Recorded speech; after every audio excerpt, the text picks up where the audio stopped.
After a 3-week delay to the start of the school year, students in Fort Worth ISD are back online. Today was their first day of virtual learning. Our Nicole Nielsen caught up with parents today to find out how it all went.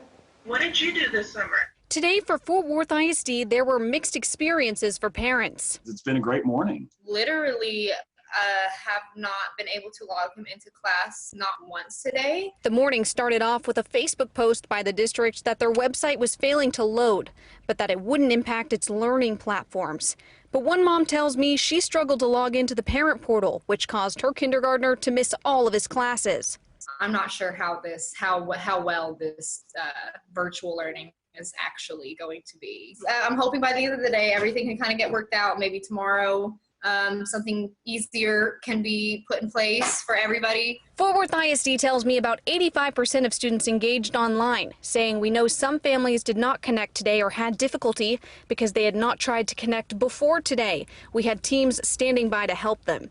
Another mom, Emily Norris, is a Fort Worth ISD parent of 3. She says she was worried about Wi-Fi connectivity for all of her kids, but that at least today it couldn't have gone smoother. It's actually been pretty good. I've heard of a few people having issues with connectivity, I think related to Fort Worth ISD having some issues, but we haven't had any. Of course, they all say their kids can't wait to be back in person, though the superintendent says he wants to make sure it's safe before the doors reopen.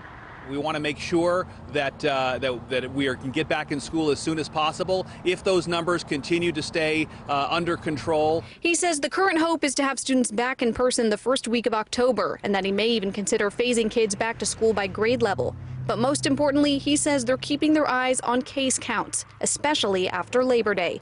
In Fort Worth, Nicole Nielsen, CBS 11 News. Fort Worth ISD has released a statement in part on some of their issues today, saying, quote, "We know some families did not connect today or had difficulty because they had not tried to connect before today. We had teams standing by to help them."